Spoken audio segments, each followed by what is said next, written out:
This is the Canon EOS M6, and what I see this camera being used for most is for vlogging. So this is a quick demo of how this camera would work when you vlog. I'm recording through an external mic. You can see all those fallen leaves and stuff. So I'm going to quickly go to the park and show you how this camera works in vlogging. And by the way, this screen is beautiful because it's a tilt up screen and I can see myself while vlogging. So let's go out. Yeah, now you should also have some idea about how this one works against light.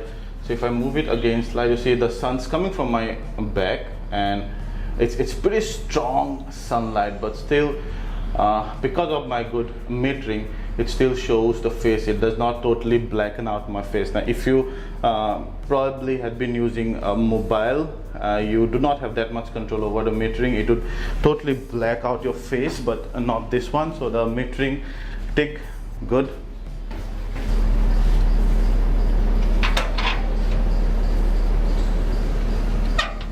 Another good thing about this tilt up screen is that it's a touch screen, so I could quickly do some controls out there, but then I also have my controls handy on the back. That's good. And the most important thing to notice here is the dual pixel CMOS autofocus system and how it kept the focus on me. So even if I move out of the frame, it'll focus on something else, but then the moment I come into the frame, it'll start focus on me, see? And that's cool. So we are in the park and it's all birds and stuff. So I'm gonna tell you what I'm using right now. Obviously the EOS M6, but I'm also using an external mic. This kind of mic is called a lapel mic or a lavalier mic. Now I have to use this one because if I attach a mic on the top of the camera, it would block my LCD, and specifically while vlogging I do not want to do that. So this kind of mic is very cheap, and it's also quite convenient, because it comes with a pretty long wire. You see this one. So what it helps with is that even if I keep my camera at quite a distance, I can actually have my voice straight away go to the mic because the mic is near me. If I have, let's say, a shotgun mic or sort, and I have to attach that on the camera, if the camera is at a very good distance, then possibly it might pick up some of the background noise as well. But in this, I hope you could hear my voice pretty clear.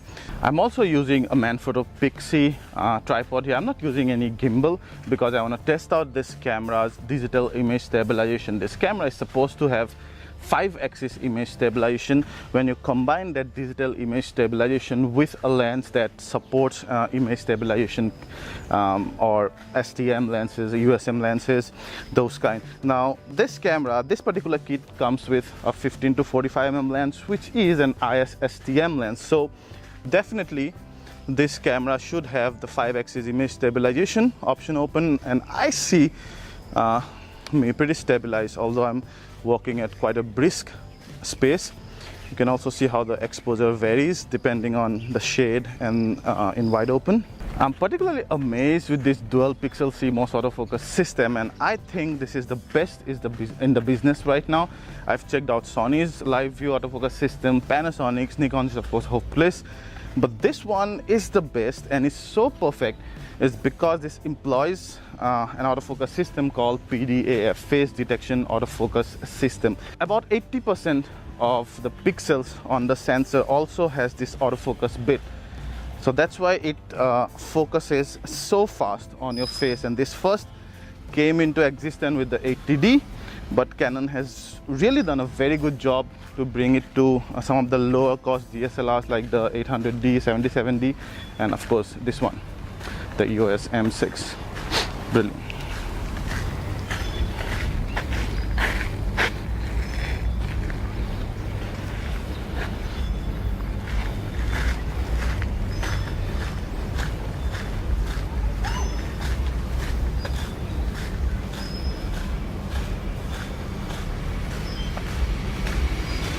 So you can have a sense of the image stabilization now again.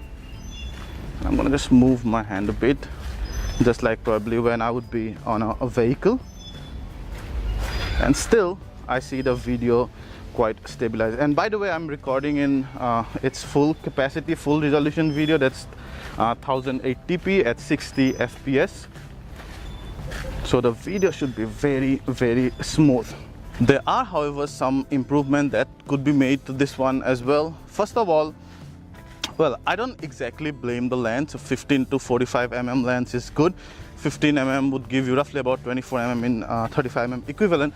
But this one has pretty slow aperture. It starts from 3.5 and it ends at 6.3. What I would have liked was an EOS M lens, which has a very fast aperture and about 15 mm of focal range. That would give me a great depth of field, specifically while recording video as well.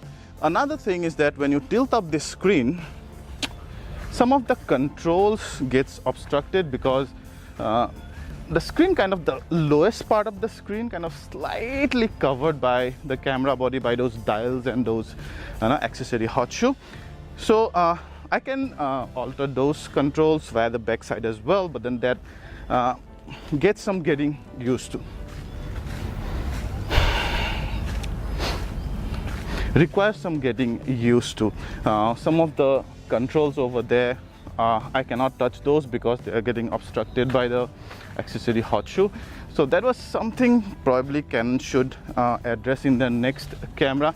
Probably they should give a lever where whenever you tilt up the screen kind of just comes up a bit and not just tilt at its own place.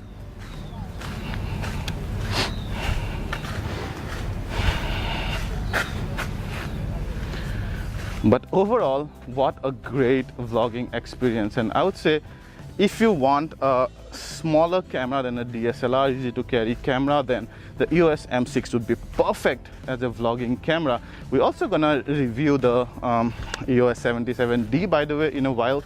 That also has this 12 pixel CMOS autofocus system, but that would be bigger than this one. So if you like a small, pocketable, not pocketable exactly, but small, easy to carry camera and with the same kind of vlogging features, then the EOS M6 would be perfect.